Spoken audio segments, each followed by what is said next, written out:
Diyos sa buhay ng ating tagapanguna.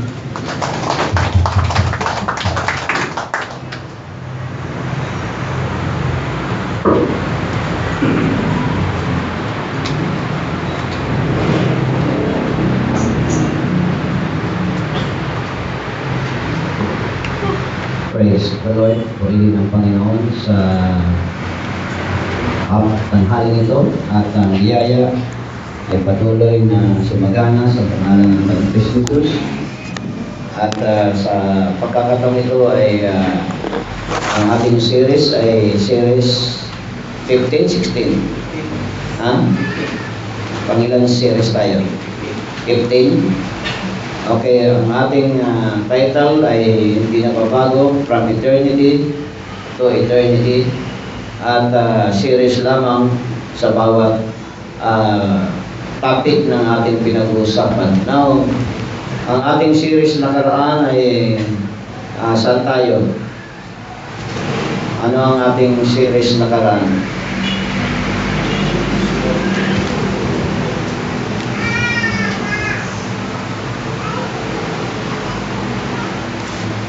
Genesis chapter 2 pa rin tayo about at dito pa rin tayo sa Genesis chapter 2, hindi pa tayo lumalabas sa topic na to at siniseries natin, ngunit bababa tayo ng kaunti sa ating ginalagyan ng nakaraan at alam natin na ang Genesis ay alam natin diyan kung paano ang malakas ba yung speaker? Okay lang ba? Hindi ba masyadong malakas? Okay lang. Ang Genesis chapter 2 ay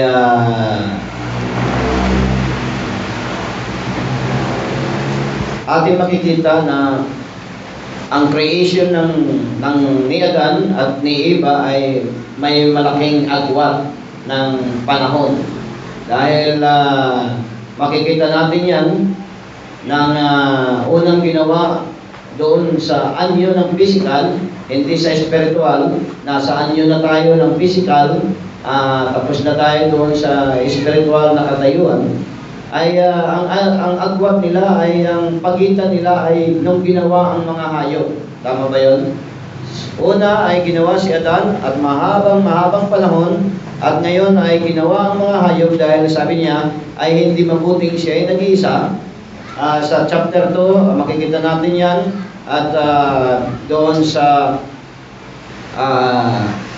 verse 18 and the Lord God said, "It is not good that a man should be alone. I will make him an helpmate for him. And out of the ground the Lord God formed every beast of the field and every fowl of the air." Hanggat na dinadala sa kanya ang mga bawat hayop na ginagawa ng Diyos.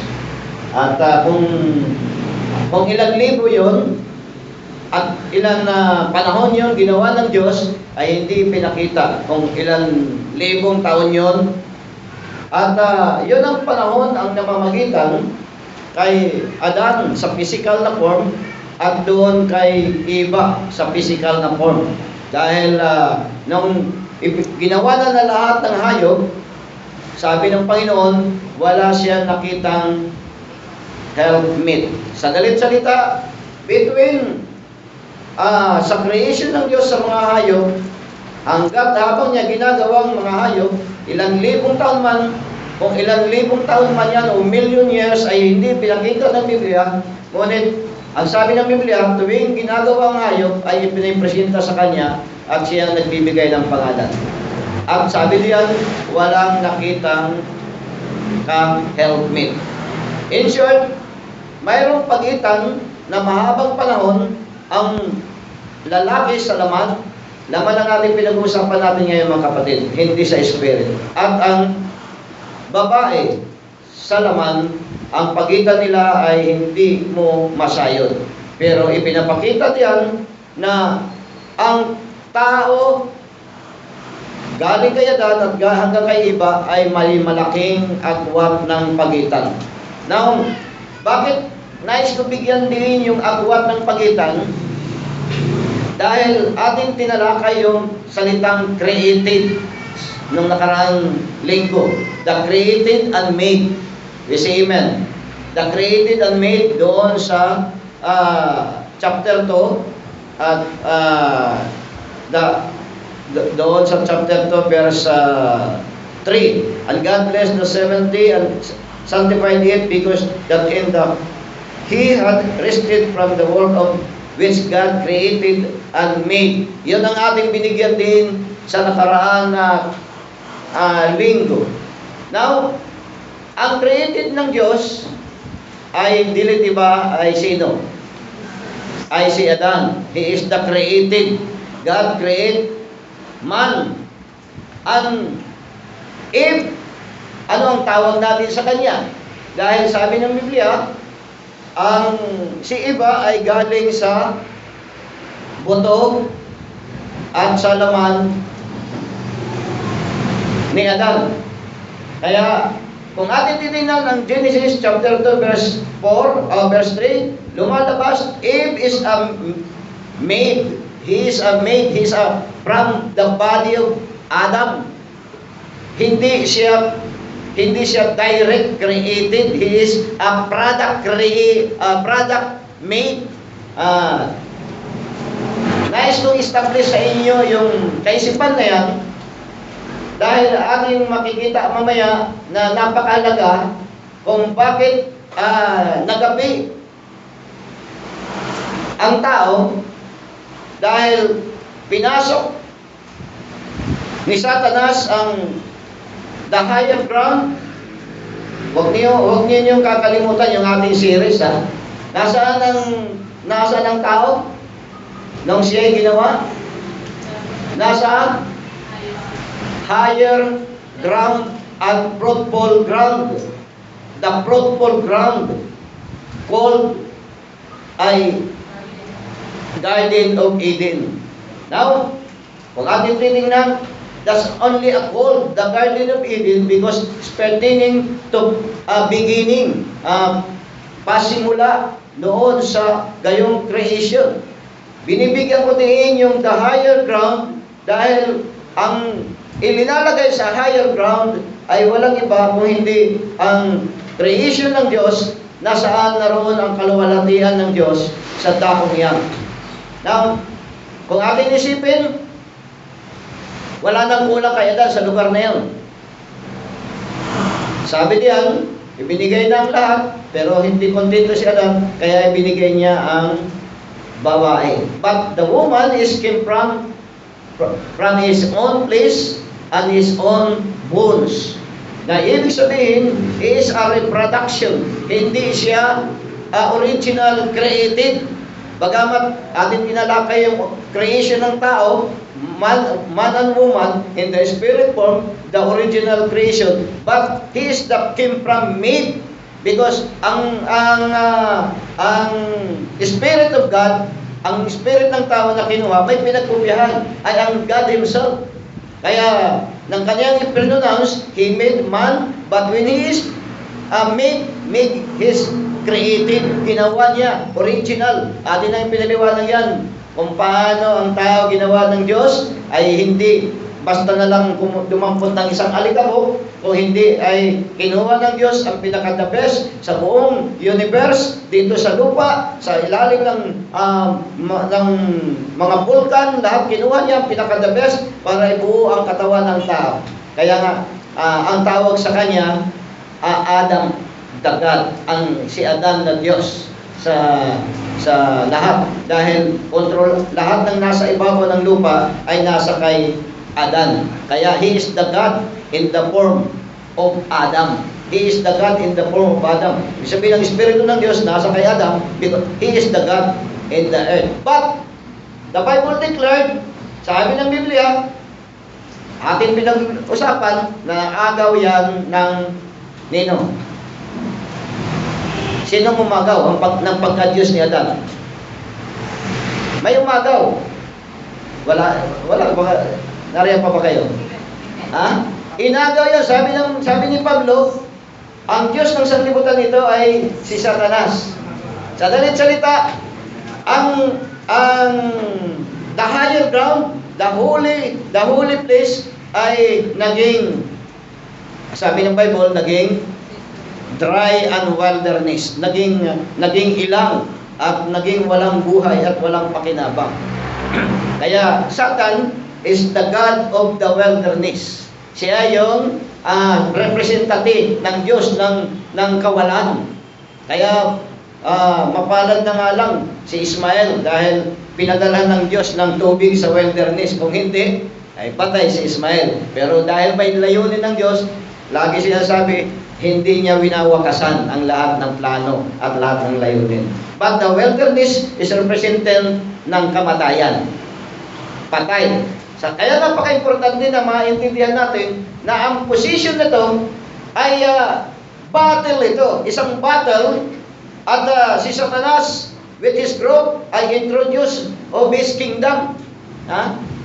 Si Satanas ay nag-introduce sa kanyang kaharian at pumunta saan? Sa Eden. At sabi niya, itong ganda nito. Sisirain ko rin ito. At tatandaan natin,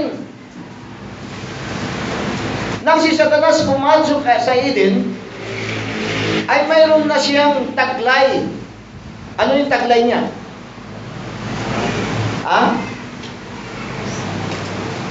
Mayroon na siyang taglay na experience. Ano ang taglay na experience niya? Nang dadayain niya ang tao, ano ang taglay niyang experience? Mayroon siyang taglay na experience. Ay kanyang dinaya ang mga highest ranking na mga angel. Highest ranking na mga angel. Ibig sabihin, they have a testimony. Mayroon siyang patotoo na ako ay mayroon ng sariling grupo. Mayroon akong sariling grupo. I represent as a God. Mayroon na akong pagpapakilala na leader na ako. Kaya yung mga nagpapakilalang leader, He-Man, ingat kayo dahil sabi pa ni Branham, kung mayroon money scheme, mayroon naman tinatawag word scheme. Mayroon kung may money scheme, mayroon naman scheme. At Satanas introduced in the scheme way. Ano ba yung scheme sa Tagalog? Tagalogin natin. Scheme. Tagalogin natin. Mayroon siyang programa, mayroon siyang sinusundan na pattern. Mayroon siyang sinusundan pattern o mayroon siyang hindi siya pumunta roon na parang wala siyang programa, wala siyang ideya. Ano pa nung sino makakapagbigay? Bible study to. Gusto ko kayo maging part. May agenda. Mayroon siyang nakaprogram na agenda. Isa yung panghihikayat. Mayroon siyang strategy. English pa rin yun eh. Tagalogin natin yung strategy. Strategiya, pwede. Meron siyang panggayunan.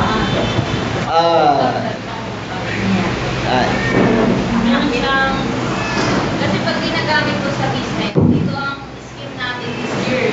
Pag tinatagalan nila, ito ang pakulo natin ngayong taon na ito. Ibig sabihin, ito yung ating susundang programa. Susundan natin na sistema. Ito ang ating program. Money scheme.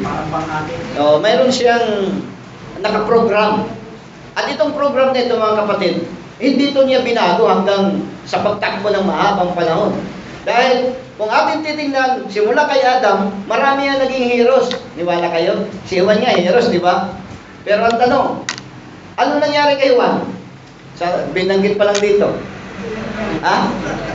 Naputulan ng leeg. Pero heroes. Heroes of faith. Pero ang dulo ay beheaded. Hindi walang glorious na ending. Pero itong event na to, andoon si David, heroes, say amen. Pero ano ang pamilya niya? Sira. Nag-away-away. Oh, heroes yun ha. Si Abraham, heroes of faith. Si Amen. Oh, pero ano nangyari sa kanyang nakinig siya sa babae? Ano nangyari? Nasira. Ano nangyari sa kanyang pamangkin? Naggulo. Sa dalit salita, simula kay Adan, ang labanan ay hindi natapos kaagad. Kaya kung kaagad, kasi natapos din. Pero dapat yung dapat makita, the Satan's scheme ay ipinakita niya na ito ay isang mabisang scheme. Ito isang mabisang scheme na dapat matalo ng Diyos sa kanyang programa. Now, una, anong nasa scheme ni Satanas bago nang makita niya ang matahimik na nagsasama doon sa loob ng Eden? Ano ang kanyang una? Ano ang kanyang first step? Para ito kanyang mapasok.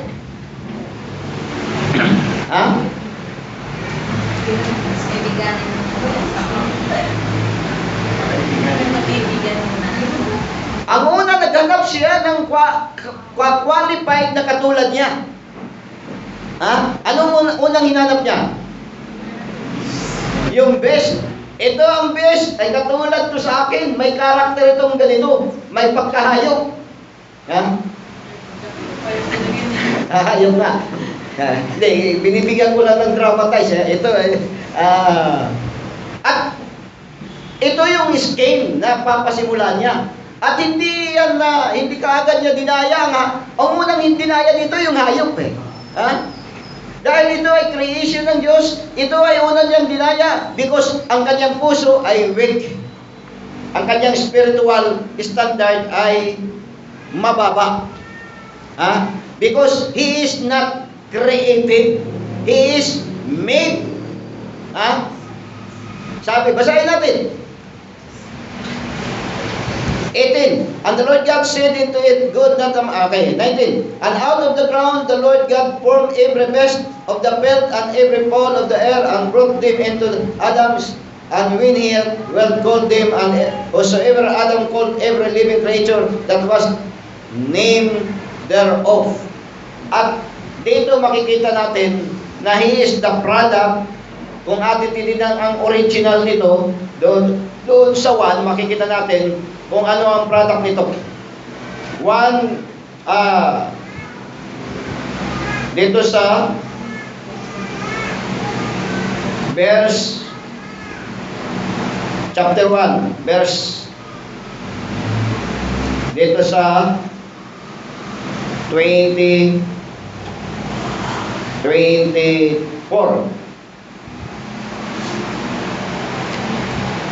Okay.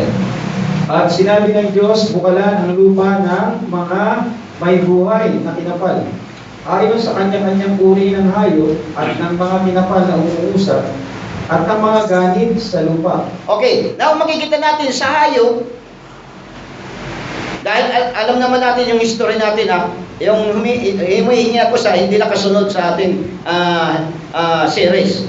Ang hayop ay sabi diyan, ay kung siya, ano ang nasa lupa, ang siya ang lumabas. Ibig sabihin, ipinapakita rito na ang buhay ng Diyos, ang buhay ng hayop nito ay nasa kamay na ng Diyos before. Ibig sabihin, ang mga hininga nito ay nandoon sa unang creation. Naroon ang mga unang hininga ito, but ay ibinigay lang dito kung ano ang mayroon na nasa lupa. Katulad ng tao, hindi ako nagtuturo ng resurrection, hindi ito resurrection. But, kung paano ang tao, pagkatapos mamatay, kung ano ang namatay, gagawin i-glorify ng Panginoon at bibigyan ng buhay. At dito naman, ipinapakita dito na ang mga hayop ay galing sa kung ano na ang nariyan sa lupa, siya ang lumabas. Ibig sabihin, ang mga qualified na mga hayop, before the original na creation, ay ito ang pumasa rito. ang pagkagawa sa kanila, made, because he is came from the lupa na manifestation. Kaya nga, yun ang katayuan ng hayop. Kaya, ang hayop ay, in this new heaven or present heaven, ay made, is not created. At, yun ang katayuan ng mga hayop sa kanyang panahon. Nariyan pa ba kayo? Nasusundan ba niya? Sabi diyan, a living creature after his kind, cattle and creeping things and beasts of the earth after his kind. And it was so. Kung ano daw ang nariyan sa lupa, na siya rin ang lumabas. May nakita ba kayo diyan na nag-create? Ha? Wala kayong nakitang creation diyan? Because ipinapakita riyan kung ano na ang nariyan nag-i-exist sa lupa. Ha? Yun din ang lalabas, katulad ng mga tao, pag nabuhay ang tao, kung anong namatay, sabi ni Pablo, yun din ang babangon. Yun din ang babangon. Yun ang ipinapakitang halimbawa. Hindi kasi ito original creation. Dahil noong unang panahon, may mga dinosaur, may mga hayop na noong unang panahon. We say amen. Amen. Kaya doon ang created. Yan ang creation. But this is the restoration ng buhay sa lupa. Yung qualified sa ating panahon. Kaya alam ang buhay niya yung mga tawag nito, yung mga higanti. Eh di nadurog yung sila Adan sa mga malalaking hayop. Okay. Now,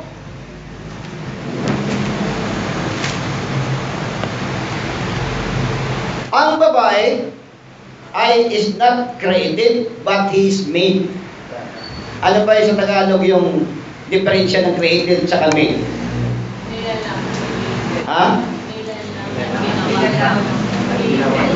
Oh, lilinawin natin ito para paglabas ninyo, alam natin gamitin. Created. Linikha. Oh, hindi tayo pwede maglikha, pero pwede tayo mag-make.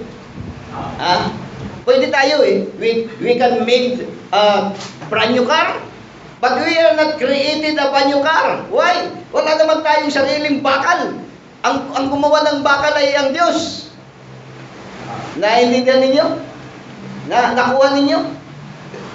Kaya lang, pag ginamit natin yung middle created, minsan ina-address na parehas. Pero, ang katulad, I make a bread, gagawa ko ng tinapay. Saan galing yung ginawa mong tinapay? Galing ba sa wala? Galing sa mayroon. Kaya ang tawag niya, gagawa ka ng tinapay. Pero pag sinabi mo, kikreate ka ng tinapay, hindi tamang word para doon. Bakit? Bakit ka gagawa ng tinapay? Saan galing ang product? Sabi mo galing sa harina. Di dapat ang harina ang ginawa mo. Dahil yun ang original. Ang harina, hindi ang tinapay. Nariyan pa ba kayo? Nasasakyan ba natin yung word? Now, Adam is the created, but Eve is made from Adam. The original creation is Adam, and Eve is the product. That's why he is made. Now, ang una niyang pinasok ay ang weak point ni Satanas ay ang maghanap siya ng isang linalang na pwedeng malapit sa tao at kaya niya ang karakter. At tatandaan natin, napakahalaga na ang isang katulad ni Adan, alam natin sa ating pag-aaral, hindi pwede siyang madaya doon sa kanyang kaanyuhan bilang first creation. Walang puwang ang kadayaan sa kanya. In million years ay hindi siya pwedeng madaya because he is the image of the invisible God. Kaya kung he is the image of the invisible God, walang pwedeng makadaya yon because he is like God. Katulad siya ng isang Diyos. Kaya, kung ibinaba ng Diyos ang kanyang karakter with the purpose upang siya ay mailagay sa isang katayuan, amin ang pinag-aralan yan. na ilan step ang ibinaba ni Adan at many times siyang ibinaba. Hindi isang beses. Ilang beses siya ibinaba? Naalala pa ba ninyo? Ha? O, ilagay natin 3. Pero humina pa siya nang ginawa sa kanya si Eva. Kasi amen. Now, alam niya na si Adan ay hindi pwedeng malaya at hindi talaga niya madadaya kahit anong gawin. That's the reason, walang puwang kay Adan ang salitang sin. Hindi sa kanya pwede may apply ang sin. But, will time come ay dumating ang salitang transgression. Now, sa panahon ay walang pinag-uusapan na sin. Sa chapter 2, kahit sa chapter 3, walang sin. Sabi ni Brother Claro, di ba nagkasala sila? Yeah. Yun ang ating word. Yun ang ating ginagamit. Yun ang ina-address natin sa kanila. But the original is called transgression. Is not sin. Ang sin ay nabanggit na lamang. Saan nabanggit ang sin? Sa Genesis. Naalala pa ba ninyo? Ha? Kay Cain. Doon lang nabanggit ang sin. Now, malayo pa tayo doon. Kaya dito muna tayo, balik tayo. Huwag muna tayo pumunta sa sin. Dahil yun ang nagiging issue. Pag pinagtatalunan, what is the sin? Ang sabi nila, hindi kasi nadaya ang hayop, nadaya si Eva, nagkasala ang yun ang sin. No, Christian. Ang sin ay ang pagtalikod ni Adan, ni Eva, sa original nilang estado. Yung pagtalikod, yung hindi nila sa paggamit sa original nilang kakayahan. Ano ang original nilang kakayahan? Mayroon silang original kakayahan, si Adan. Ano ang kanilang original? Ang ibinigay ng Diyos sa kanilang kakayahan, thou said the Lord, salitain mo. Ang ibinigay sa kanila ng kakayahan ng Diyos ay salita ng Diyos. Salitain mo. Pero ano ang ginawa ng babae? Hindi ginamit niya ang salita, bagkus pa ang ginamit niya ang kanyang sariling salita. Ang kanyang sariling salita, yon ang kanyang ginamit, hindi ang salita ng Diyos na ibinigay sa kanila. At yun ang kasalanan ng tao dahil hindi sila nanatili sa salita. Hindi kung ano ang resulta, yung nangyari kay Eva, ay hindi yun ang original na sala. Ang original na sala ay ang pagsalita ni Adan, ni Eva, hindi sa original at hindi sa panatili sa salita ng Diyos. Paano ba ang tao ngayon nagkakasala? Lahat ng tao nagkakasala. Kailan siya nagkakasala? Pag hindi siya tumayo kung ano ang salita ng Diyos. Tama ba? Yan ang kasalanan. Now, doon ay hindi pa pinag-uusapan ang kasalanan.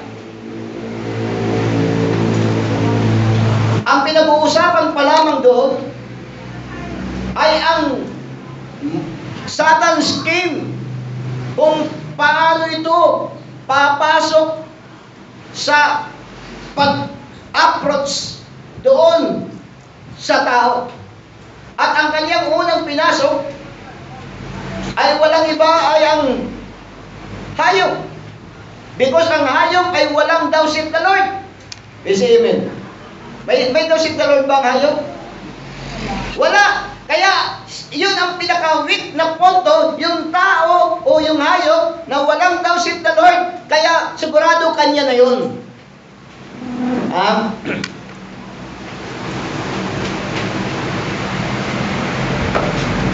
Ang tao ngayon, simula sa Genesis chapter 6, hanggang sa atin ngayon, ang Biblia ay nagtuturo na lahat ng tao ay taong ano? Taong hayop. Dati ang tao ay tao. Original, tao. Pero pagdating sa Genesis 6, ang tao ay naging hayop. Ang hayop ay naging tao.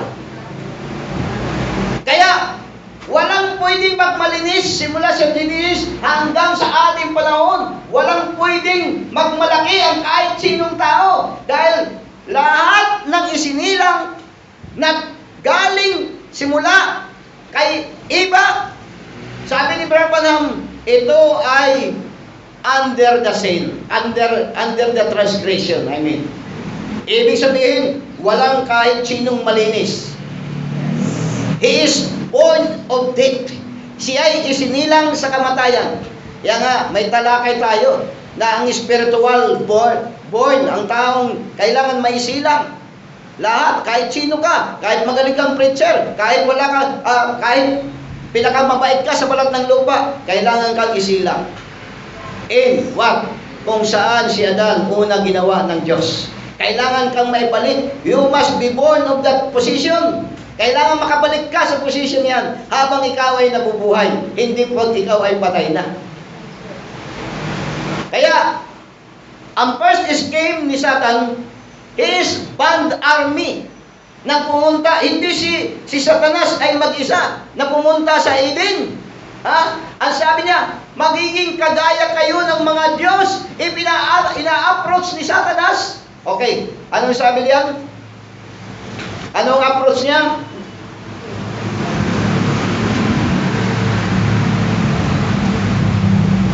Genesis chapter 3. Papasok na tayo sa 3. Pero di pa tayo tapos sa to. Babalik tayo niya.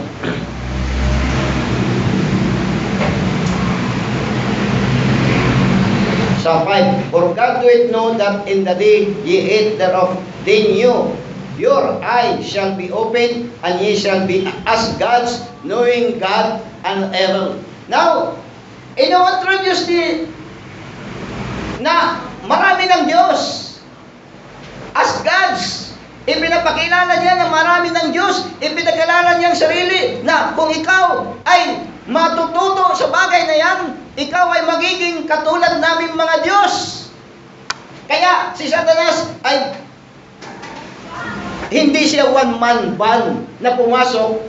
Mayroon siyang the word, mayroon siyang salita na dala-dala pumunta sa babae. Now, ang kasalanan ng babae ay hindi niya ginamit ang salita ng Diyos, bagkus ang kanyang sariling salita ang kanyang ginamit. Ito ang kanyang sariling salita. Sabi niya, and the serpent said unto the woman, he shall not surely die. For God knoweth that, okay, nasa na tayo? Sa 3. But of the fruit of the tree which is in the midst of the garden, God hath said, ye shall not eat of it, neither shall ye touch it, lest ye die. Sinabi ba ng Diyos kaya Dan na huwag kayong nihipo? Hindi. Sinabi ba yan ng Diyos? Wala. Katuwiran lang ni Eva yun. Dinagdag ni Eva yun. Wala yun sa original na utos ng Diyos. What is the tree na pinag-uusapan ng Biblia? Now,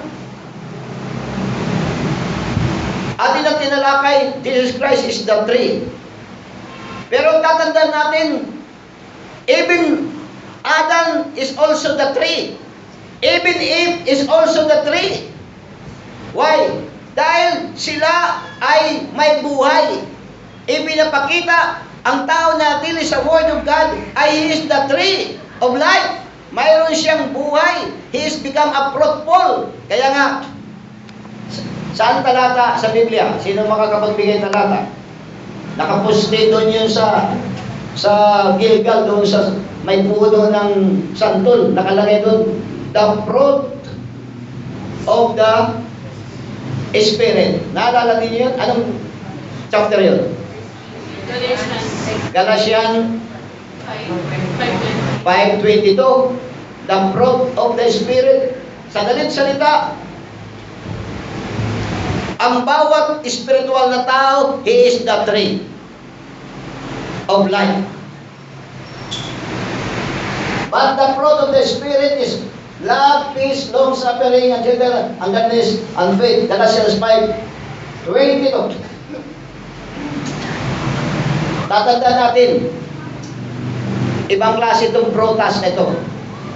Kung nakakita na ba kayo ng prutas, isang prutas, iba-ibang itsura. Isa. Singular fruit, di ba? Because this is the fruit, the tree. That's you continue. Kung ikaw ay taong spiritual, you can produce this. At ito ay naroon kay Adan nang siya ay hindi pa nagkakasala. But the fruit of the Spirit is love, joy, peace, long-suffering, gentleness, goodness, and faith. That's the reason doon sa Isaiah 61:3, pakibasa.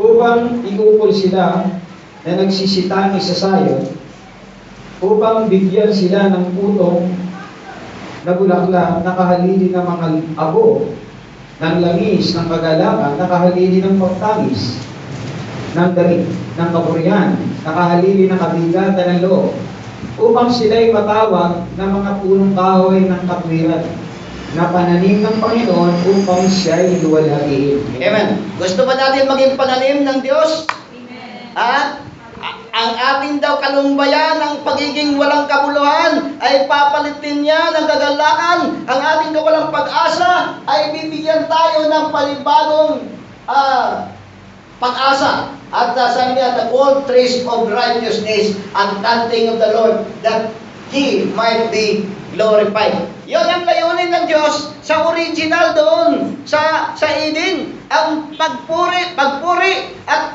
naroon pumasok si Lucifer, si Satanas, upang matupad ang plano ng Diyos. Kung ikaw ba'y pipili, alikabok ba o ikaw ba'y magpupuri sa Diyos tuloy-tuloy? Ano ba? Kaya pagdating doon, ilinagay sila sa ating topic na grado, binaba sila upang testingin, upang malaman kung magpapatuloy siya magpuri or gusto nilang maging alikabok. Ano nangyari sa Jerusalem? Naging, sabi ng ating topic ng nakakaraan tatlong topic ay ang Eden ay naging desolate at naging wilderness. Nawala ng pag-asa. Nawala ng pag-asa sa gayong katayuan. Now, bawat ang mga anghel sa original na creation ay binigyan sila ng matataas na posisyon ng Diyos. Sabi ng Diyos ay kanilang tinalikuran dahil sila'y nadaya. Pero alam naman ninyo, basahin pa ba natin? Basahin na lang natin para sa nagre-record ng topic.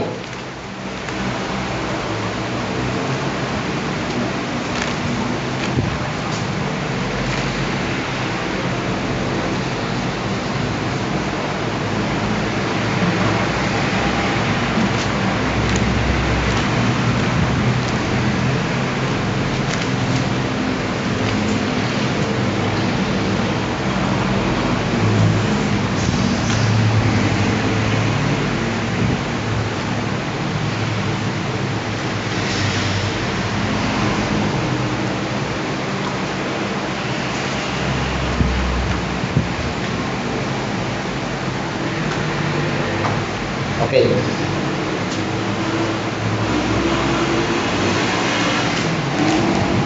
Dito muna tayo sa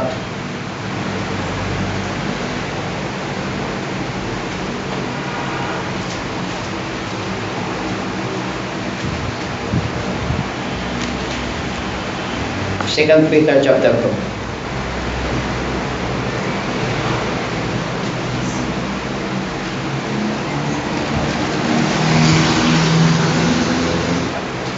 Pakibasa lang sa 11, Brother Lenny.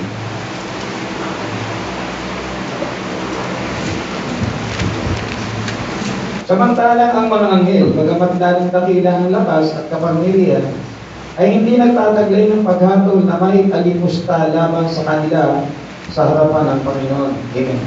Hindi yan.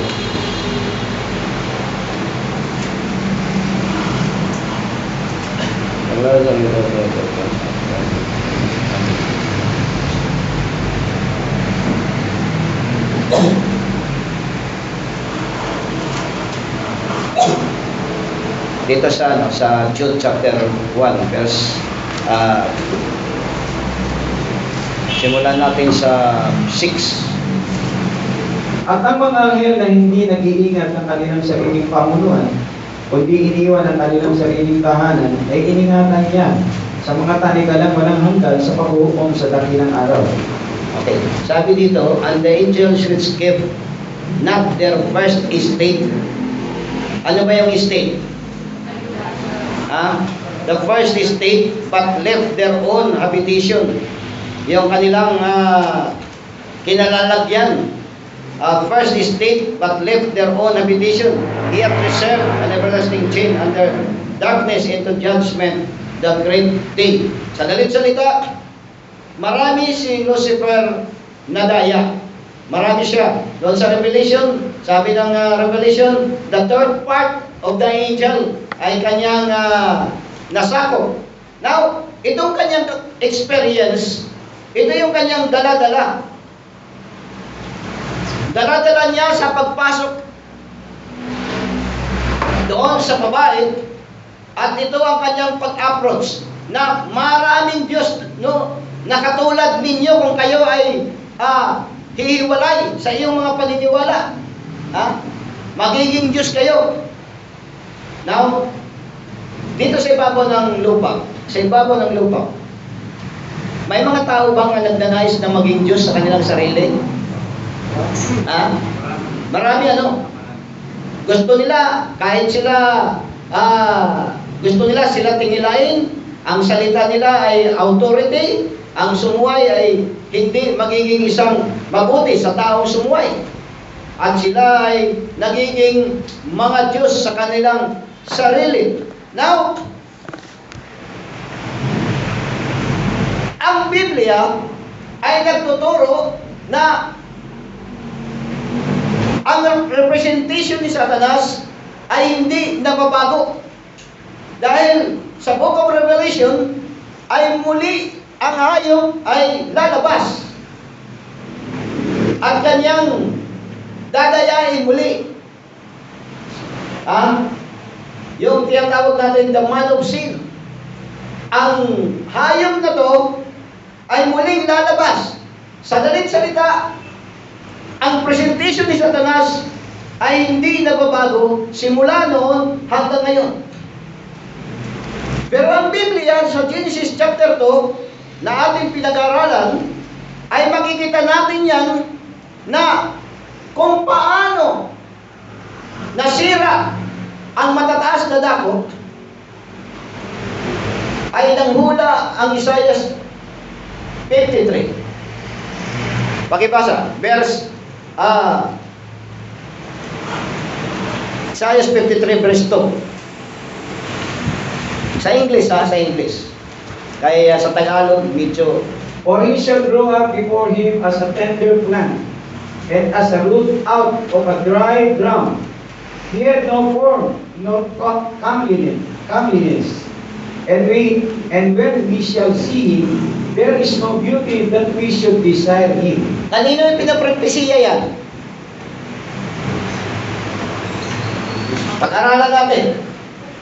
For he shall grow up before him as a tender plant, and as a root out of the dry ground. He hath no form nor comeliness. Sabi diyan, him as a tender plant. Ano yung tender plant? Sino makapagpaliwanag? Ano yung tender plant? Tender plant. Kalumanan. Tender. Nakakita ka na ba ng nangaakit na halaman? Ha? Nakakita na ba kayo ng bulaklak? Sisimplihin natin. Ano ang dating sa iyo? Ha? Magaan. Ha? Magaan, nagbibigay sa iyo ng kaaliwan. Nagbibigay sa iyo ng kagaan. Ha? Kaya nga may kanta, minsan ako nagpapahangin. Sa isang bulaklak ako napatingin. At ang sabi niya po, he shall grow up before him as a tender plant and as a root out of the dry ground. Saan ito na saan tayo nakakita ng isang magandang bulaklak sa ang tuyong lupa? May nakita na ba kayo doon? Ha? Lahat ng maganda sa magandang lupa. We say amen. At ito ay makikita nating kakaiba. Kakaiba ito dahil he as a tender plant, as a root out of the dry ground. He had no form, nor comeliness. Wala kang makikita na kaanyuhan kung iyong titingnan. Mayroon ba kayong nakita na magandang anyo kay Jesus sa kanyang normal na buhay? Isinilang siya na ang kanyang pagkasilang ay suspect siya na anak ng isang pagkakasala. Ha? Say amen. Nang siya'y nabubuhay, tagadala siya ng kahoy ng kanyang ama, taga-ataas ng kahoy. Anong tawag sa kanya? He is the son of carpenter. Ha? Walang anyo sa kanya na maganda kung titingnan mo. Pero sabi niya, pinalaki siya ng Diyos, for he shall grow up before him as a tender plant, as a root out of the dry ground. What is the dry ground in the world? Nasaan ang dry ground sa ating topic? Grabe naman ngayon, hindi pa tayo nahiwalay. Sa Eden. Saan ang Eden? Sa kabundukan ng Israel. We say amen. Nariyan pa ba kayo? Alam mo, nariyan kayo. Yung iba nagkagalit pag sinabing, nariyan pa kayo. Anong tingin mo sa amin? Huwag kayo magalit. That's only practice. Now, siya ay lumaki at siya ay itinanim at lumalaki doon sa tuyong lupa. Ngayon, tanungin mo kayo, anong kaibahan nito kay Kristo nung kay Adan? Sige, explain. Ha?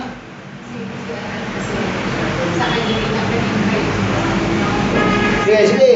Bible study to. Gusto ko kayo na, yung aking tinuturo, alam ko na yun. Kaya kung hindi tinuturo, gusto ko malaman ninyo. Gusto ko ma-cultivate sa inyo yung original na mga paggamit ng talata. Ang paggamit ng talata, dapat niyo maintindihan ito. Anong kaibahan ni Adan at ni Kristo sa talatang yan?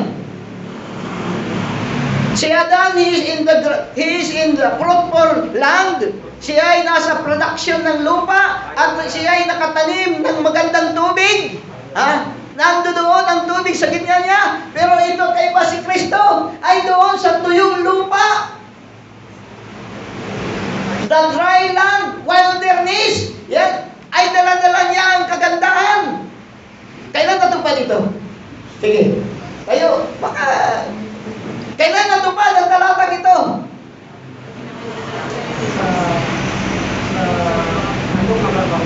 Hindi natupad ito. The battle of the wilderness. Sino nakakala? The battle of the wilderness. There's a great battle in the wilderness.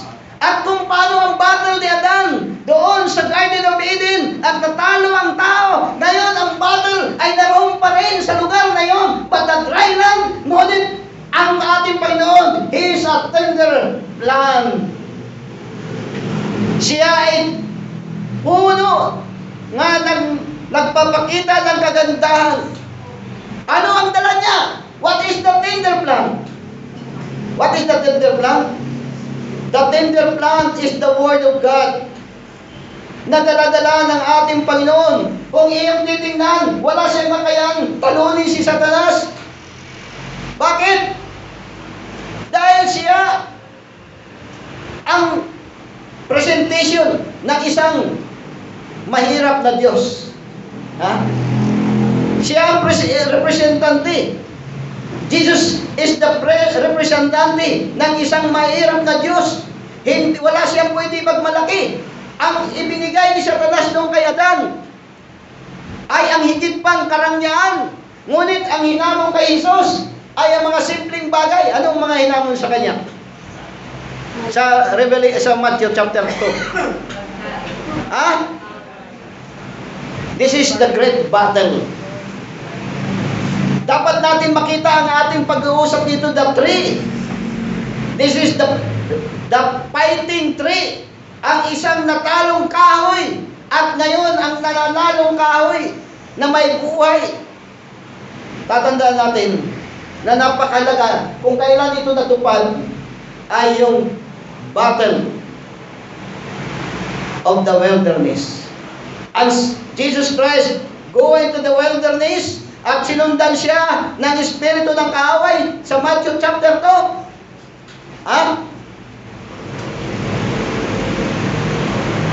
Sino naman ang mayroon dito ng strategy? Ang strategy dito ay ang Word of God. Ang strategy ni Satanas dito ay hindi na umubra. Bakit? Dahil sabi niya, okay, gawin mong tinapay kasi portudis ka na. Sabi ng Panginoon, no. Mabubuhay ang tao, hindi lamang sa tinapay. Kaya ang mga tao sa balat ng lupa ay mga karnal. Puro tiyan ang iniisip. Puro kagandaan loob. Kaya kanina nagpapatuto si Israel at saka si Brother Rene. Isa yung patutuo nila. Tama ba yun? Ang kanilang patutuo, nagpapatunay na hindi sila mayaman. Ha? Say amen. Kasi kung mayaman, yung problema nila, wala kang problema yan. Kasi sabihin yan, sabi ni Brother Branham, people today is work like ang money scheme. Ito ang statement Brother Branham. Pastor Evangelist 1962, another 1963, this year is the model of the house is this, and then next year I buy only another model. Paano ba? Upgrade of model. Ibig sabihin, ang mga manggagawa ngayon gusto nila model. Sabi niya, refrigerator. Another year, you buy another refrigerator. Kasi model. Yan ang buhay. That's a money scheme. Sasabihin nila, mga kapatid, sino dito yung may pension? Si sister. At gagamitan niya ng money scheme para lahat hanggang mahulubi ang may pension, makuha niya ang kanyang kayamanan. Ano yun? That's a money scheme.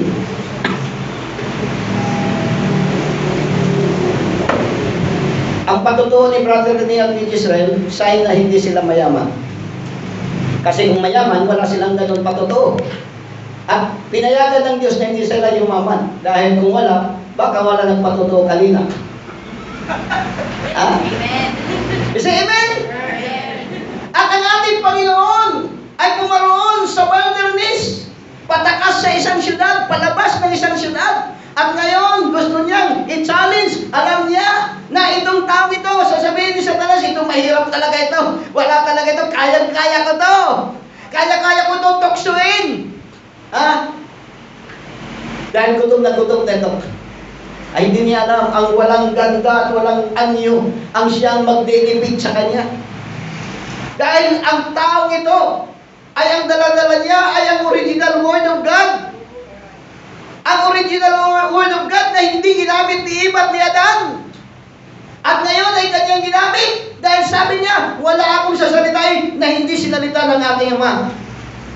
Bakit si Edan, si Eva ay ginamit ng kanyang sariling salita?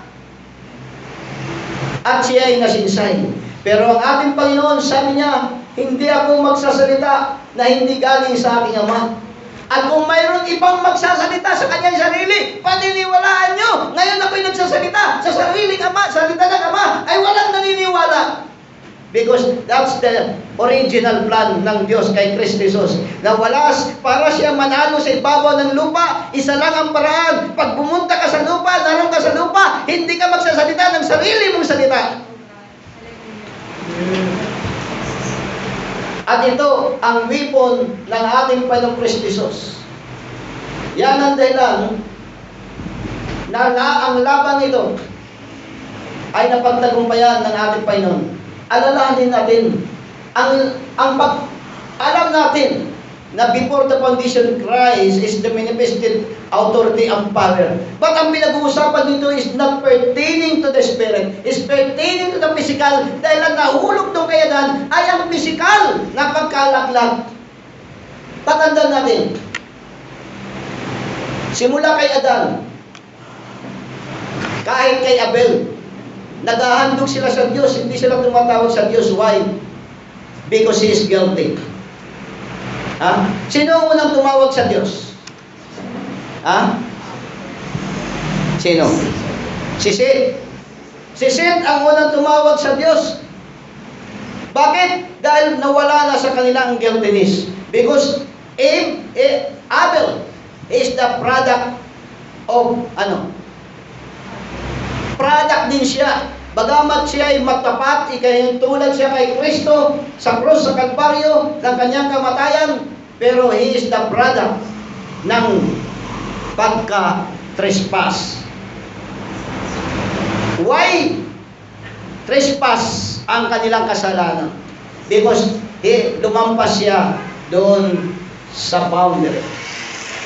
Lumampas siya doon sa plano ng Diyos. Kaya, makikita natin ang pangako ng Diyos. Ano bang nawala kay Adan kay Eva? Doon sa Eden.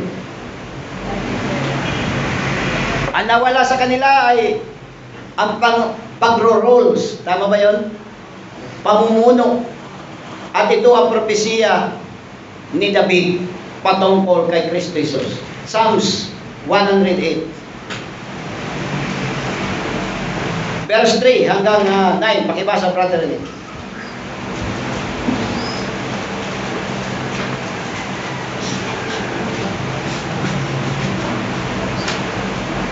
Psalms 108 verse 3. Ako'y magpapasalamat sa iyo, O Panginoon, sa gitna ng mga bayan, at ako'y aawit ng mga pagpuri sa iyo sa gitna ng mga bansa. Or, sapagkat ang iyong magandang loob ay dakila sa itaas sa mga langit, at ang iyong katotohanan ay umaabot sa mga alapaap. 5. Pagbunyi ka, O Diyos, sa itaas sa mga langit, at ang iyong kaluwalhatian sa ibabaw ng buong lupa. 6. Upang ang iyong minamahal ay maligtas. Pagligtas ka ng iyong kanan at sagutin mo kami.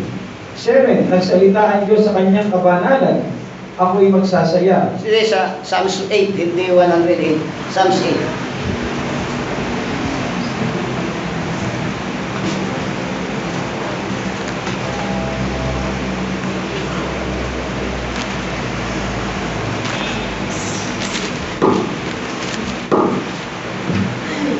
Verse 3. Pagka binubuhay ko ang iyong mga langit, binubulay ko ang iyong mga langit, ang gawa ng iyong mga daliri, ang buwan at ang mga bituin na iyong iniayos. 4. Ano ang tao upang alalahanin siya, at ang anak ng tao upang iyong dalangin siya? 5. Sapagkat iyong ginawa siyang kaunting mababa lamang kaysa Diyos, at pinaputungan mo siya ng kaluwalhatian at karangalan. 6. Iyong pinapagtaglay siya ng kapangyarihan sa mga gawa ng iyong mga kamay, iyong inilagay ang lahat ng mga bagay sa ilalim ng kanyang mga paa. 7. Lahat ng tupa at baka, oo, at ang mga hayop sa para. 8. Ang mga ibon sa himpapawid, at ang mga isda sa dagat. Ano bang nagdaraan sa mga kalaliman ng mga dagat? 9. O Panginoon, aming Panginoon, pagkarilag ng iyong pangalan sa buong lupa. Amen. Kanino propesiya to? Kay David patungkol kay Kristo Jesus. Kung ating makikita ang propesiyang ito, ay wala ito kaibahan sa ibinigay kay Adan. Dominion, the earth, the sea, ang lahat nga naroon, dahil ang inyong mga paa, sabi niya na propesiya ni David, ay magiging isang mabuti at magiging makapangyarihan, at ang lahat ng bagay, put all things under His feet. Why? Bakit may ganito propesiya na kailangan ang mga bagay na ito ay may bigay kay Kristo, dahil ito ang naagaw ni Satanas. Ito ang naagaw doon kay Adan, at ngayon ay nasa ilalim na ng kapangyarihan ni Kristo Jesus ayon sa propesiya. Ngayon ang tanong, mayroon bang bago? Nang si Juan isinila, hindi ba alam na ni Isaias na siya ay magiging isang the cry of the wilderness? Nang si Adan ay nagkasala,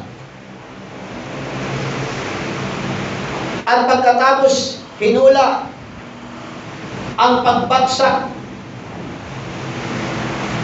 ng Garden of Eden,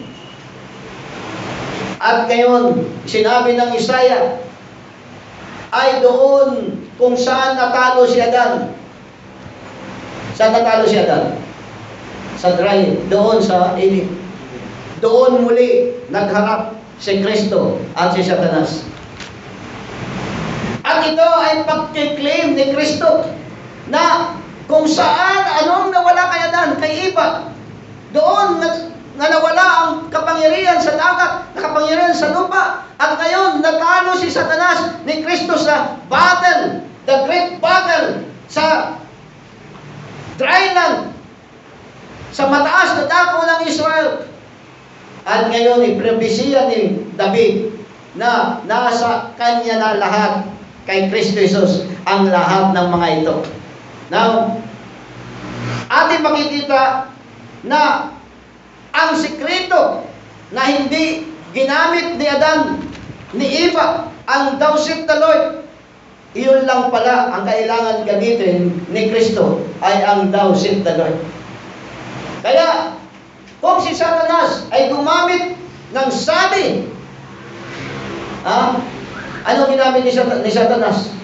Ang sabi niya, kayo ay totoong hindi mamamatay, bagkus pa kayo'y magiging katulad ng mga Diyos.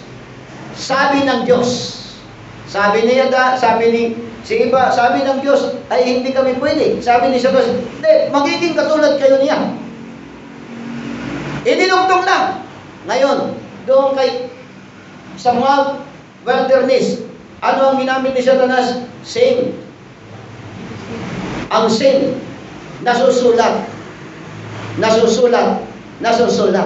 Pero ang sabi ng Panginoon, nasusulat din. Sabi ng Ama, wala akong sasalitain kung hindi pawang salita lang ng Panginoon, ng Diyos.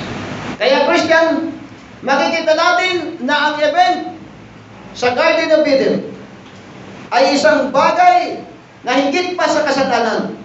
Ang tawag nito, the transgression, ay ang pag-alam mong paggamit ng tama, pero hindi mo ginamit ng tama. Ang isang tama ay ito ay isang malaking kalapastanganan.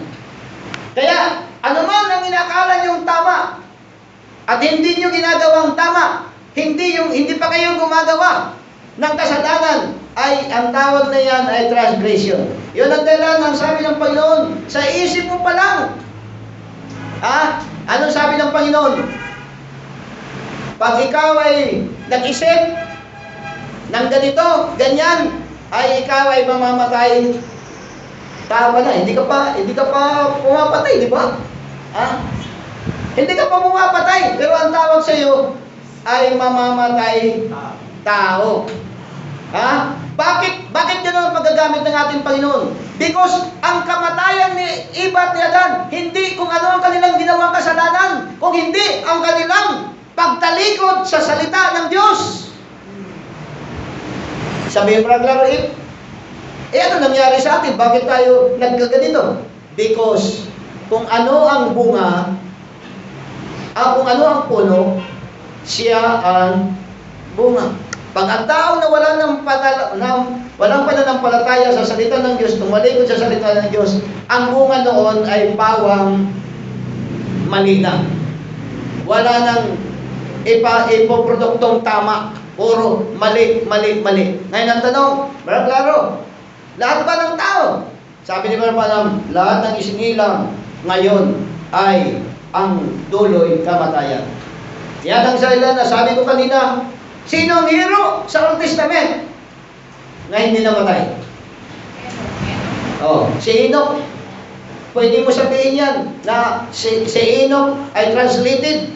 He is the sign o pagpapakita na kahit ang tao, masasabi natin nahulog sa kasalanan, andun pa rin ang bandera ng Diyos. Ipinapakita pa rin niya. Pero ang lahat ng mga heroes, maliban kay Enoch, ay dumaan sa kamatayan. Si Joshua, heroes of faith. Ano ang witness ni Joshua? Sino makakalala? Saan siya nadaya? Nadaya siya sa word. Sabi niya, kami ay manglalakbay. Nadaya siya. Pero bakit siya nadaya? Dahil sa puso niya ay nagnanais siya ng mga alipin. Yung mga tao na gustong magkaroon ng mga alipin, mag-ingat kayo, baka madadaya kayo. Dahil yun ang pagkahulog. At sabi ng Biblia, yun ang naging dahan kung bakit nagkaroon ng mga bakla sa lahi ng mga Israel. Dahil sa ginawa ng pagtanggap nila sa mga Canaanites. Kaya, Christian, lahat ay dapat natin. Ang utos ng Panginoon kay Joshua, anong sabi? Anong utos ng Diyos sa kanila?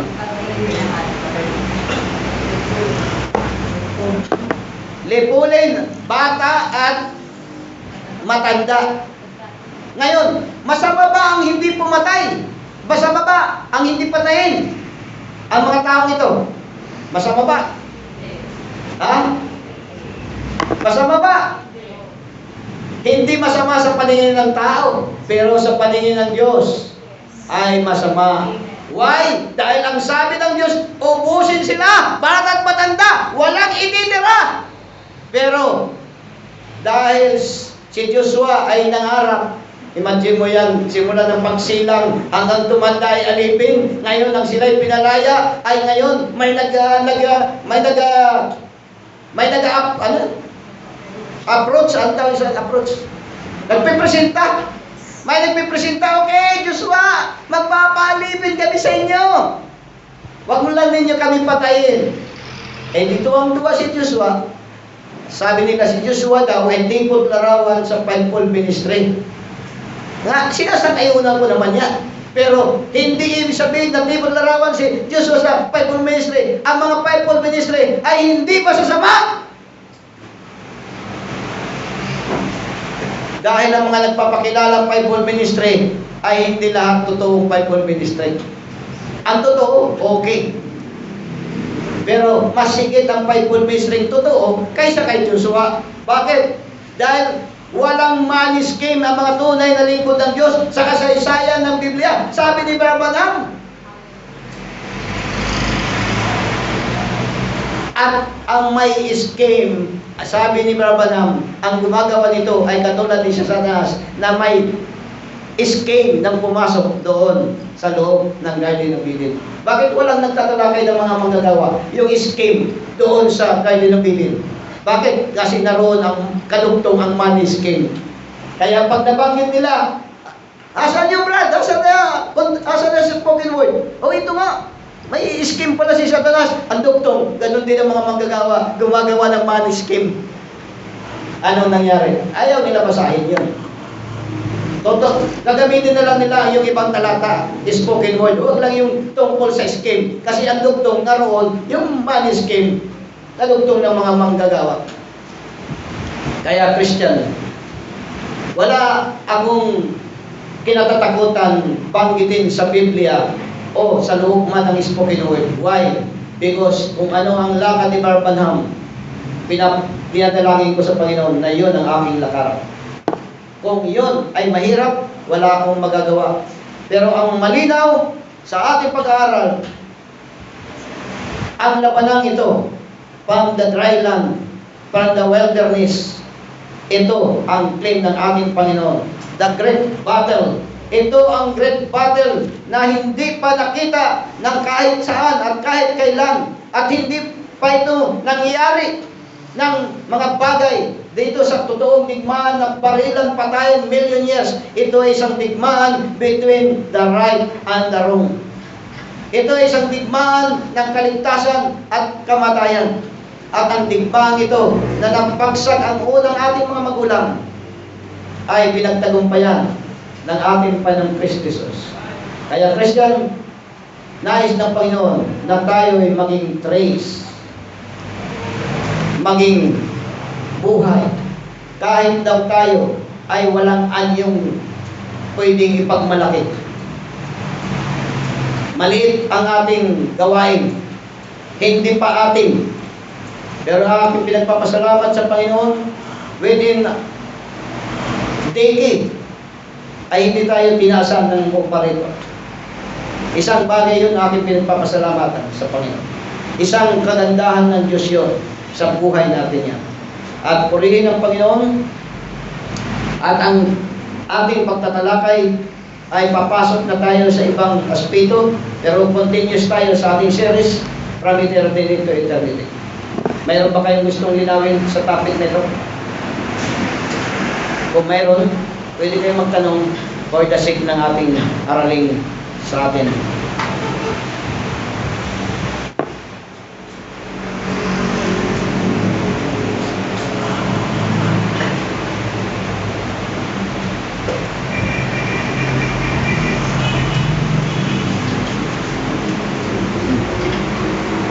Microphone.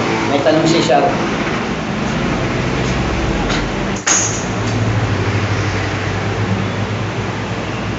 May tanong lang po ako. Di ba po kanina, nabanggit po doon na lahat ng hayop is nanggaling dito sa lupa. Yung kalaadan ko is nabigyan ng kaliwanag kung paano naging mate lang si Eva dahil kinuha lang po siya sa sagigiran. Pero wala po pong mas malinaw na explanation kung paano naging mate lang din po yun hayop. Sabihin na natin na paano sila bigla na lang lumitaw or ano pong explanation na para pag may nagtanong po sa amin, paano namin siya mapapaliwanag, alam na naman po bigla na lang silang tumibol or something ganun po na nanggaling sila sa lupa. Okay. Ang kanilang creation, original creation, before Genesis chapter 1, verse 2. Yan ang created sa kanila. Create sila doon sa gayon. Kung ating makikita in chapter 1 ng Genesis, ay restoration. At ito yung makakatulong para makita natin yung 11. Chapter 1 verse 11. And God said, let the earth bring forth grass, the herb yielded seed. Yung dalupa ng and God said, let the earth bring forth grass, the herb yielded seed. Yung lupa daw ay mayroon nabubuhay na binhi sa lupa. Ando doon yung binhi. Hindi ang Diyos gumawa ng binhi kung ano ang binhi nga naroon sa lupa. Sabi niya, and God said, let the earth bring forth grass, the herb yielded seed, and the fruit tree yielded fruit after his kind, whose seed is in itself upon the earth, and it was so.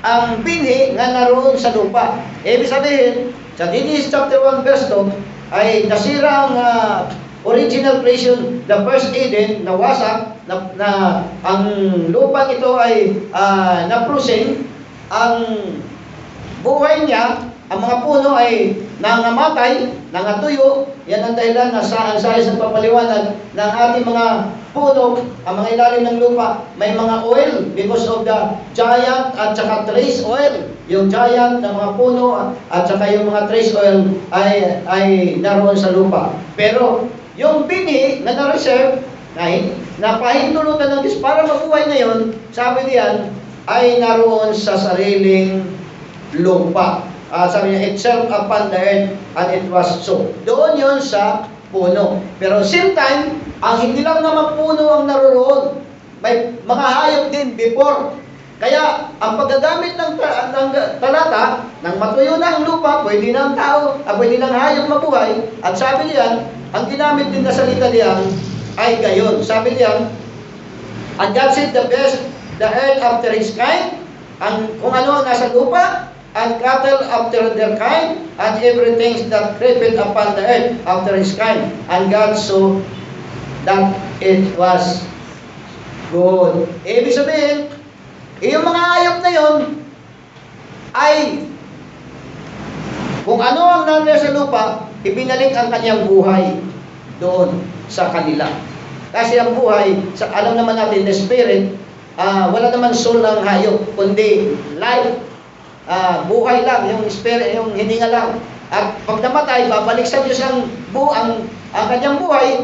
At kung gusto niya Diyos ibalik sa lupa, same creation na gusto niyang mabuhay, yun ay nabuhay, na lumabas. Ayon sa Biblia.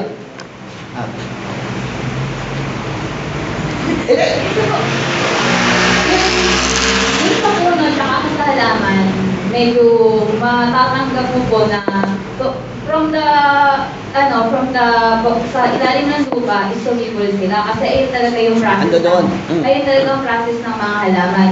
Kaya lang, kahit imagine mo po, yung hayop na wala ng physical na katawan, paano silang bigla na ng nililitaw? Maliban na lang po kung doon sa yelo na yun, na-preserve sila, yung mga binhi nila or yung mga katawan nila, yung mga eggs nila, na-preserve sila. Tapos, doon nagkaroon ng nabuhay sila, pwede yung gano'n. Pero pag iisip ko po kasi na imagination na bigla na lang silang nag-form na aso, nag-form na ahas, parang hindi ko po ma-imagine kasi po. Okay, basahin natin yung Samuel.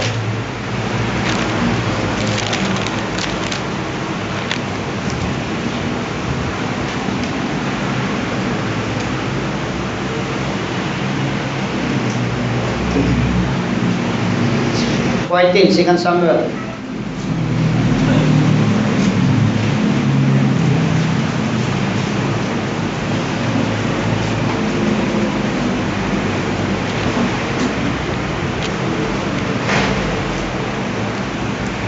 Pakibasa sa 14. 2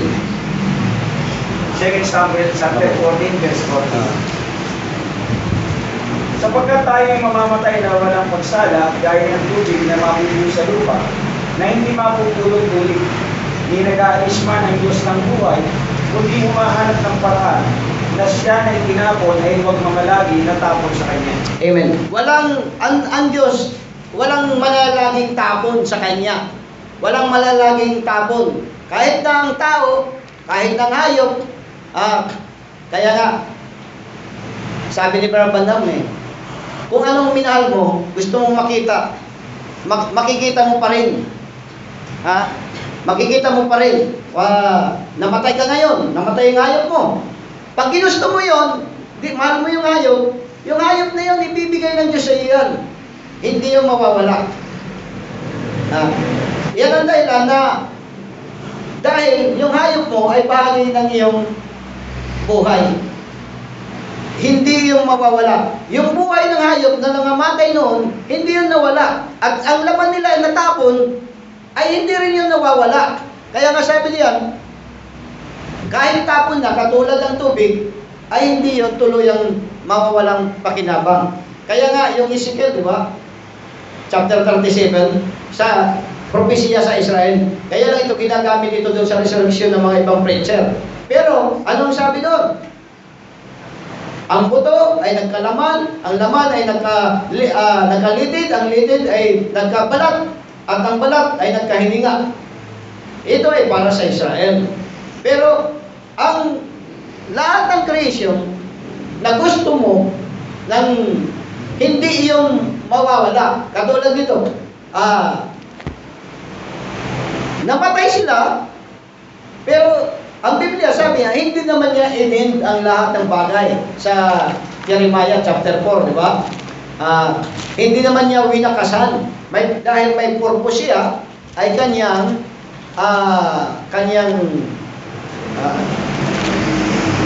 Isaiah chapter 4. Tama. Jeremiah pala. Jeremiah. Correction.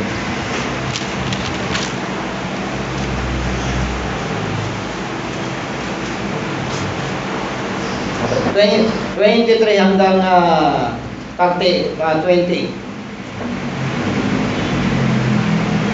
Kahit kahit diba?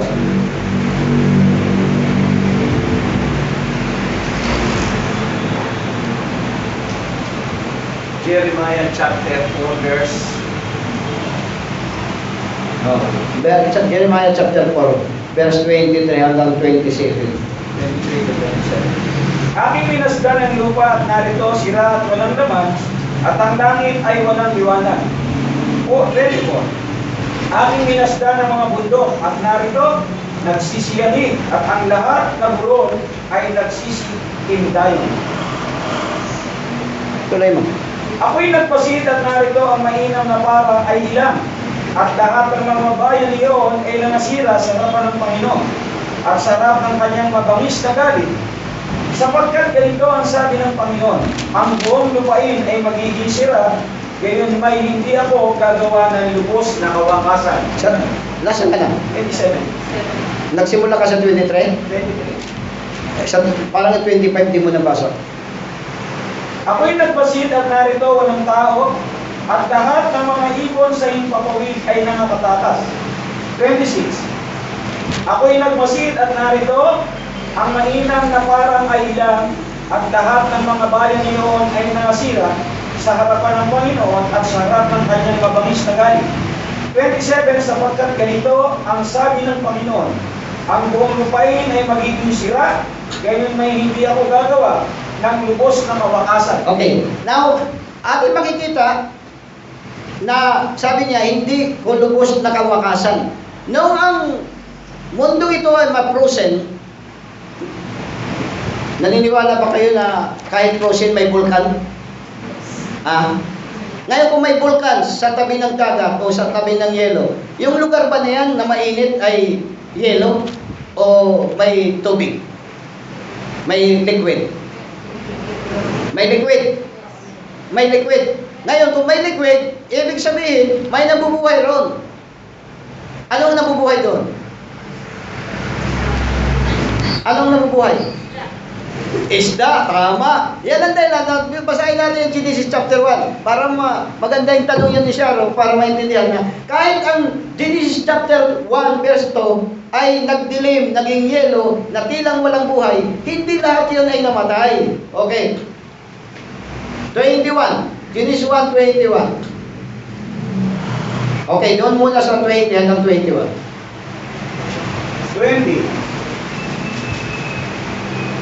At sinabi ng Diyos, bukalan ng sagana ang tubig ng mga gumagalaw na kinapal na may buhay, at magsilipad ang mga ibon sa itas ng lupa, sa luwal na kalawakan at kalawakan ng himpapawid. 21. At linikha ng Diyos ang malaking hayop sa dagat. Amen. Yan na lang. Linikha ng Diyos, created. Nakita mo, created, original, created. Ang mga hayop sa dagat. Why? Kasi ang judgment ng Diyos ay ice age. Ngayon, may tanong ako sa inyo, mga estudyante. Ano ang bansa na matatawag natin ice of fire? Mga estudyante, response. Kasi ice age ang ating tinatalakay? Rome. Iceland. Dapat si Brother Rinig, Brother Mistro, gawin din yung maestro, ng mga nag-aaral sa history at saka sa science. Iceland is the rain of fire with ice. Ice, fire. Sa Iceland ay hindi yun, kung puno ang vulkan, kahit sa rain of fire sa Asia, ay naroon ang mga vulkan, may mga lugar na liquid kasi may vulkan, mainit. Itong mga bundok na to, itong mga bundok, kahit pa nag-create ito, tumubo pa ito sa ice age, lumaki pa ito, ang iba lumubog, ang iba lumaki, gumalaw because of the volcan eruption ng tubig. Habang may vulkan na init, simta may yelo, umaahon ng mga kontinente. Pag ahon ng mga kontinente, mga kabundukan, bumababa ang iba. Kaya may mga parte na nanatili ang creation ng Diyos before yung mga whales. Kaya nga, tingnan mo yung science. Sabi na, ilang taon na ang mga whales? Ang kanilang study, million years, hindi sa panahon ni Adan. Bakit? Dahil kahit niya pinarusahan, nag-reserva siya ng buhay. Hindi siya pwedeng mawalan. Why? Because kung nasaan ang may buhay, naroon ang Diyos. Kung nasaan ang buhay, naroon ang Diyos. Kaya kahit ito, pinarusahan, itong lupang ito, pinarusahan, dumilim. Pero hindi ibig sabihin yon na wala ng buhay. Kaya nga kung iyong makikita, yung mga pating, i-design yon ng kadiliman. Naglulubog may mga pating na naglulubog sa ilalim ng lupa, 5 years hanggang 10 years, pag sila'y busog na. We say amen. Naglulubog. Sino nag-aaral niyan? Lumulubog sila sa may lalim ng lupa, nabuhukay. 5 years, 10 years. Pag lumabas yan, kahit barko, kakainin. Bakit? Gutom sila. Because yung 5 years, 10 years, hindi sila makakain. Kaya, yung dilim ng mundo at that time, ay may mga survivor na buhay. Kaya, kung ang mga hayop ay natiling may buhay, ay bakit ang naniniwala tayo na mayroon resurrection, ano naman ang mahirap? Yun nga, ito yung unang debate namin ng aking mentor. Aking mentor, sabi ko, yung Genesis ay nagtuturo na ang Diyos, isang beses lang gumawa. God only one created, all creation, isang beses lang. Ginawa niya ang lahat ng isda, isang beses lang, ang lahat ng hayop, isa lang. But He is restored and restored and restored. But ganon din ang tao, isang beses lang naman ginawa ang tao, amen. Nagdasala, but He is restored, millennium restored, and eternity restored. Hindi naman ang Diyos bubo para gumawa ngayon, bukas gagawa. Ano yun? Hindi ganon ang Diyos. Kaya, isa lang ang kanyang paggawa. Iyon ang dahilan na i-restore niya. Kaya nga sabi ni Brother, gusto mo, kaibigan mo, gusto mo makita, ano doon? Nakakagulat pa nga, pati nga daw yung kanyang gusto niyang makita, ano doon? Kaya, hindi ang Diyos paulit-ulit ng paggawa. But, from created to made, yun ay ginagawa niya. From creation to made. Mayroon siyang reprocessing. Mayroon siyang, katulad ng, gumagawa kami ng aircon. Hindi naman kami gumagawa, nagre-repair lang kami. Ganon ang sabi ng Jeremiah. Hindi niya winakasan dahil mayroon siyang layunin at plano.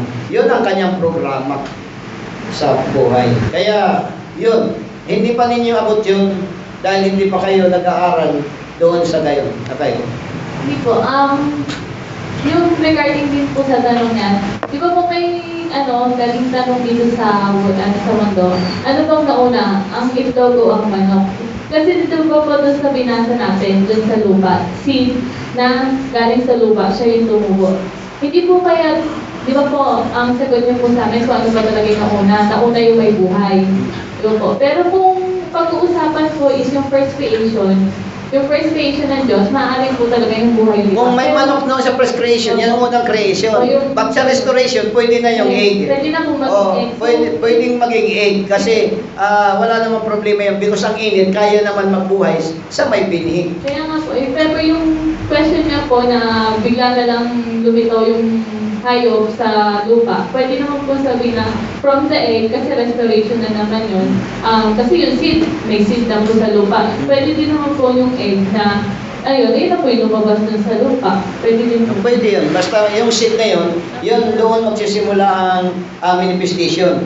From that seed, lalagyan niya ng laman, lalagyan niya ng litid, lalagyan niya ng balat, at lalagyan niya ng balahibo, lalagyan niya ng buhay. Yun ang ipinakita niya. Bagamat yun ay pertaining prophecy to Ezekiel, na literal. Literal yun na dry bones ng Israel yun. Pero ipinakita niya how to God move. Paano niya ibinibigay ang restoration. Ganyan. Wala namang magic. Hindi naman nagawa magic ang Diyos. Mayroong process lahat ng bagay. Kaya kahit ngayong ating inner soul, bago tayo maging matapat sa Diyos, ay may process tayo. Walang kayabangan. Hindi yung pwede, magaling ako, hindi ako nagagawa ng mali. Matuwid ako kaysa inyo. May mali yun. Lahat tayo ay nasa processing. Nasa processing. Yun ang lagi ko sinasabi kay Jesus, anak, huwag mong panangnan ang iyong galing at ang iyong talinaw. Dahil yan ay pawang may hinang patibayan. Mababago. Ngayon malakas ka, bukas mahina ka. Paano yan? Kasi you are under the processing. Kailangan mo magtagumpay dahil ang ating Panginoon ay nagtagumpay. Kaya, last question. Brother Amin. Agapin po doon sa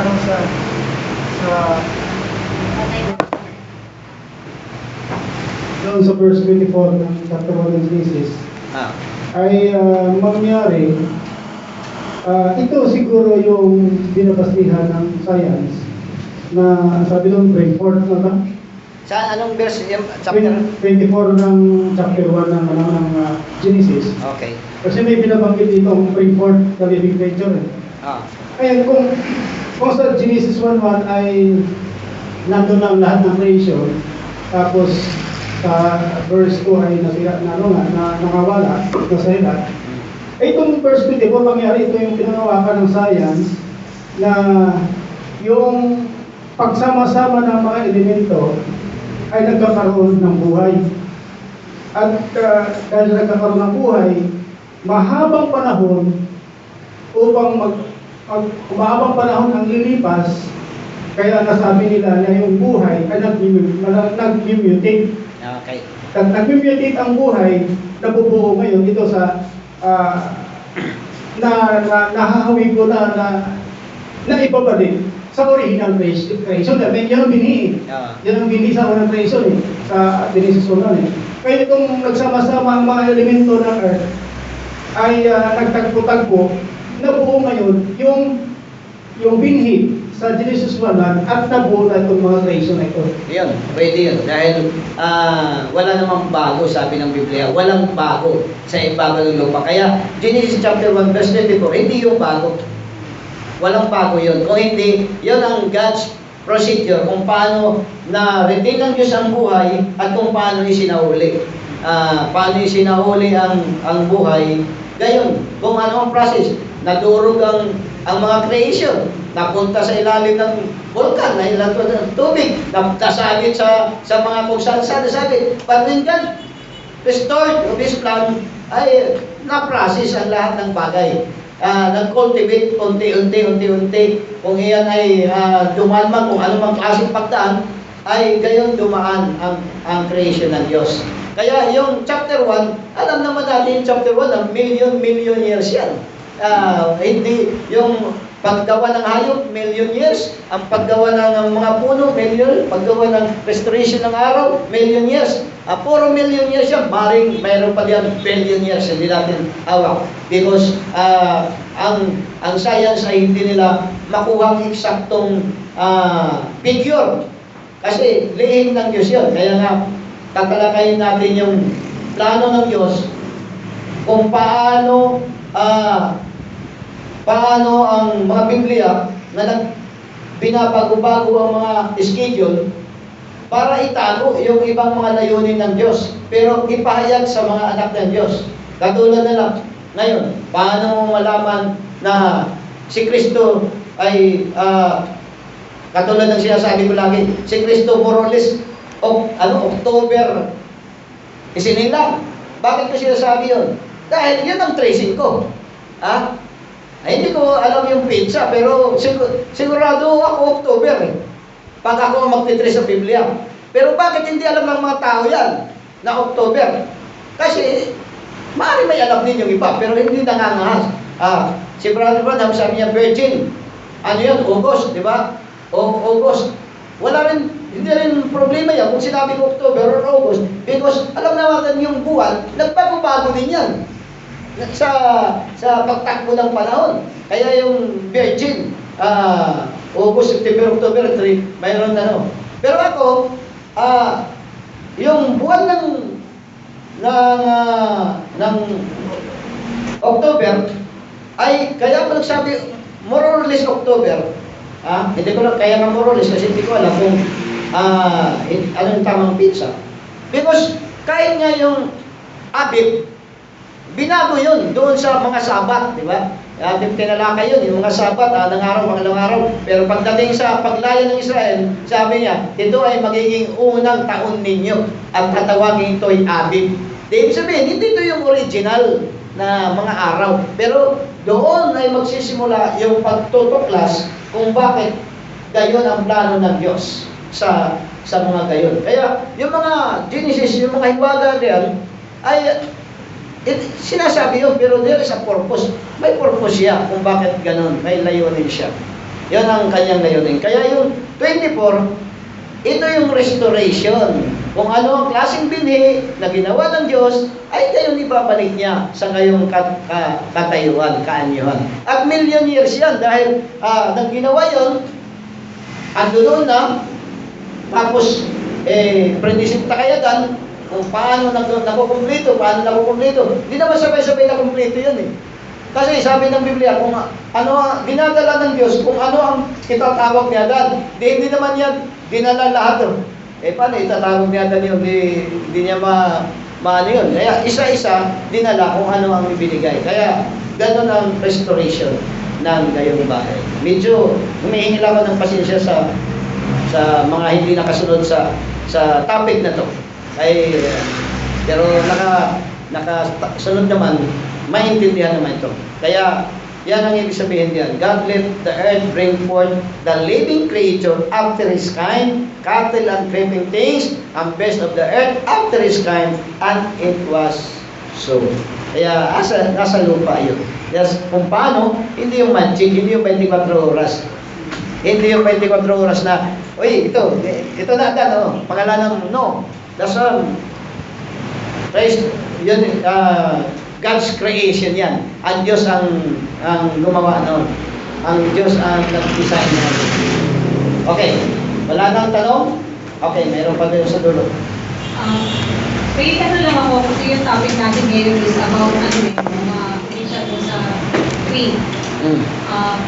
Yung bang sa topic natin ngayon, pinapakita na ang bawat isang mananampalataya ay free.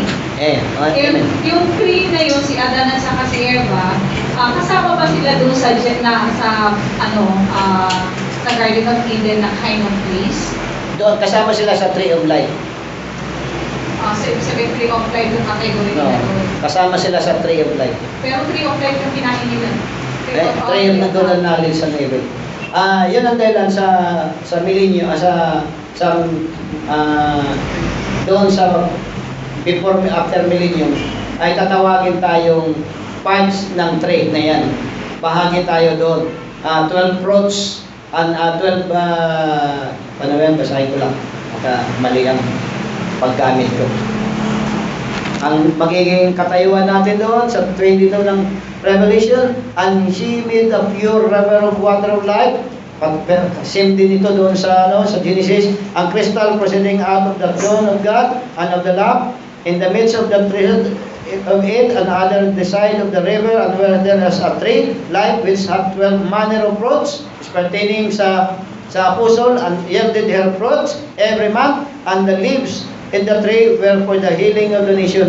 We are in the leaves of the tree. Kaya si Adam sila sa iba, he is in the part of the tree. Tayo ay kasama doon sa leaves. At ang ating trabaho doon, sabi niyan, yung leaves of the tree were for the healing of the nation. Kaya may trabaho ang bride doon, hindi walang trabaho. Magtatapos lang ang bride manifestation, wala nang trabaho. Pagkatapos na eternity, wala nang lake of fire. Tapos na ang lake of fire. Pag natapos na lake of fire, wala nang gagawin ang lahat ng creation ng Diyos. Kaya habang mayroon healing of the nation, ay gagampanan ng mga bride. Kaya, is the part of eternal life. Ayan ang dahilan na sabi ng ating binasa sa kanina, na ang gladness, ang sorrowing ay papalitan ng gladness, ang katuyuan ay gagawin ng kagandahan, at tayo ay magiging mga trace. Mga trace of life. Hindi pa tayo tapos diyan sa trace na yan. Okay, kung wala na, tayo ay tumayo at tayo manalangin. Dakilang Diyos, mahabaging Ama, salamat po sa opportunity na aming pinag-aralan ang bagay nito, Panginoon. Patuloy na ang aming pagdaing o paghingi ng saklolo galing sa iyo ay amin ipinapaabot sa iyo. Lord, please, huwag mo kami lampasan kung saan ikaw ay nangakong magpapahayag sa uling mga araw nito. Daanan mo po kami. Kung ang mga tao ay marami silang ipapahayag mo sa kanila, huwag mo kami po pabayaan. Daanan mo po kami at bahagian ng iyong mga ideya at plano sa uling mga araw nito. Turuan mo rin kami na tumayo sa iyong salita. Huwag mo kami hayaan na matukso sa mundong ito, na puno ng panlilinlang, katulad ng ginawa ni Satanas sa Garden of Eden. Ngunit ilagay mo kami sa likuran ni Jesus na ang aming Panginoon at Kristo, na saan ay nagtagumpay sa wilderness. Ilagay mo kami sa dakong iyon, dahil siya ang isang kaganda-gandang at kaaya-ayang paningin sa amin. Bagamat sa iba ay walang halaga, ngunit sa amin, siya ang aming buhay.